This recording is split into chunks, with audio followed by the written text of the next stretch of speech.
The library was not far from the Duke's palace, so Marine and Brianna walked instead of taking a carriage. Elmis quietly followed behind. "Is it all right?" Brianna asked cautiously, studying Marine's expression. "Of course. Gerard isn't the type who would secretly follow me like that." "Pardon?" Brianna asked again with a surprised face. "I'm just joking." Marine realized what she had said and covered it with a smile. "He's not really following me, is he?" Brianna covered her mouth and suppressed her laughter. "I'm quite surprised because I didn't expect His Excellency the Duke would do something like this. He's very jealous. It's strange, but I suppose all men are probably. I know he loves me." "Oh my goodness, does this even make sense?"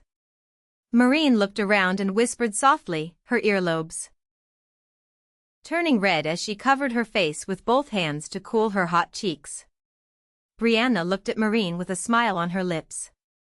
Since Marine was very beautiful, she could understand His Excellency the Duke's possessiveness. "Brianna, what is your fiancé like?" "My fiancé is a quiet and reserved person. An ordinary man with no secrets or hidden incidents. I like this ordinariness. I can't handle dangerous men." Marine's eyes wavered. Someone with secrets. Dangerous. That description fit her own fiancé perfectly. The two women walked out to the main street and entered an alley while chatting. "It's over there." A small building came into view at the end of the back alley. But when they reached the front, the library door was tightly closed. "We arrived earlier than planned," Brianna explained with an apologetic expression. "I don't mind. Let's wait." "Marine, then please wait here. It's dark inside, so I'll go in first and open the curtains. Can you wait just a moment?" "Of course." Marine nodded gently. Brianna found the key in her bag and entered the library. She walked over to the table with the intention of pulling back the curtains, but saw a long shadow where the curtains were already half open. Dark blue hair slicked back, sharp eyes, and red lips. "Sumi. Were you inside? I thought you hadn't come to work yet because the library door was locked." Brianna happily spoke to her fiancé, who seemed different today. Immediately, one corner of his mouth turned up. "That's right. Sumi. I used to call him that when he was little." "Pardon?" The man who always smiled kindly at her was now smiling crookedly. "Are you his girlfriend?" "Sumi?" Brianna called out to him with confused eyes. "Where is he?" This person was not Sumi. Startled, Brianna took a step back without realizing it. A cold command came from the mouth of the man who was watching her. "Seize her." As soon as the man gave the order, unfamiliar men emerged from the darkness and grabbed her by the arms. Kaguya Brianna, whose mouth was covered, struggled, but the men quickly restrained her and dragged her away. Marine, who was standing in front of the library with Elmis, frowned. "Elmis, didn't you hear something just now?" "I heard it." "Miss, please stay here." "I'll go in and check." Elmis stopped mid-sentence and looked sharply at their surroundings. Because they were inside an alley, there were few people around. "Can I leave you here alone? Let's go in together." Marine, reading her concerns, suggested first. "All right. But you must stay behind me."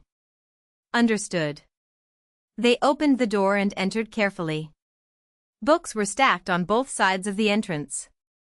After passing through the hallway, a larger space appeared inside. But there was no sign of Brianna, only books scattered on the floor. Sunlight streamed in from behind the library. The back door was wide open. Marine and Elmis exchanged glances and hurried out the back door. A large carriage was seen quickly leaving the alley. The moment Marine took a step forward, something collided with her foot. A pair of shoes lay on the ground. Marine looked at Elmis with shaken eyes. "Elmis." There was conflict in Elmis's eyes as she read her mistress's. mind. Because of everything that had happened so far, she could guess what her mistress would say. Her mistress was clearly someone who would ask her to chase after that carriage rather than prioritize her own safety. "Miss, can you return alone?" Marine nodded cheerfully at Elmis's worried tone. "Don't worry about me. I'll be careful." "Yes. Then I will pursue the carriage."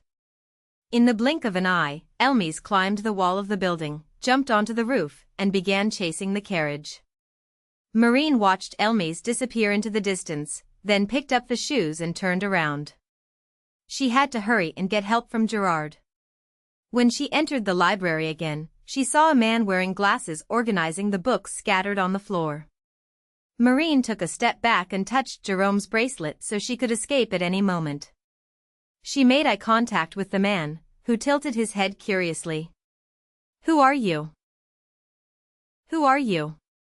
Both asked the same question at the same time. "I am the owner of this bookstore." "Could you be Sumi?" "How do you know my name?"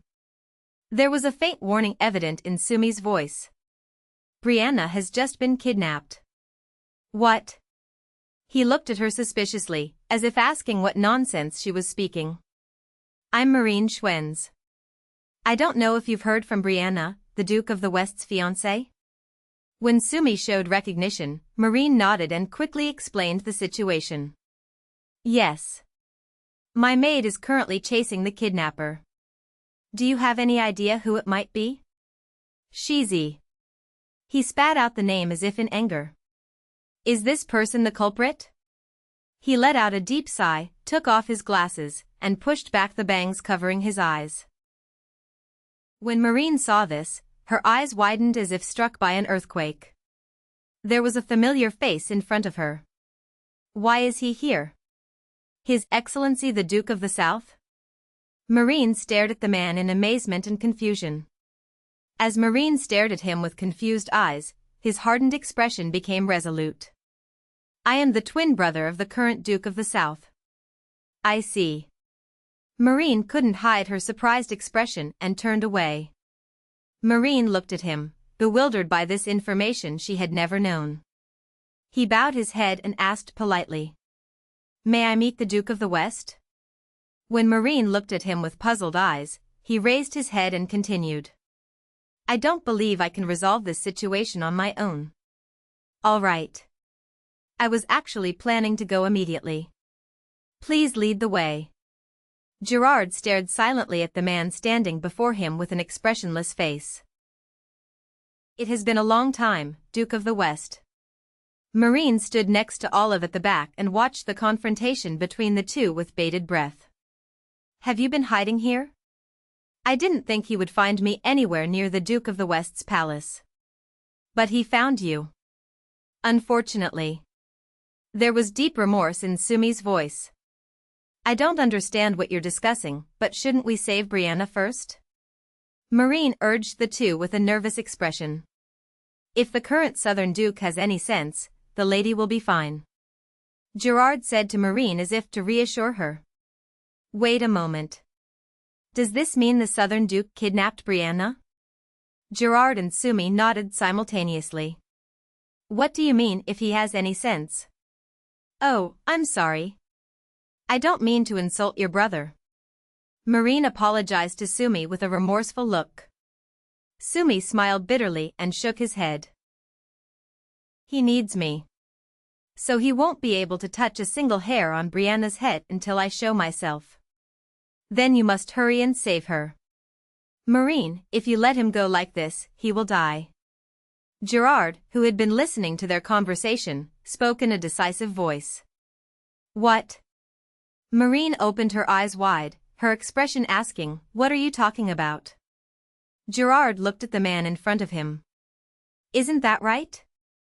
Smith Jean, Duke of Bataillon."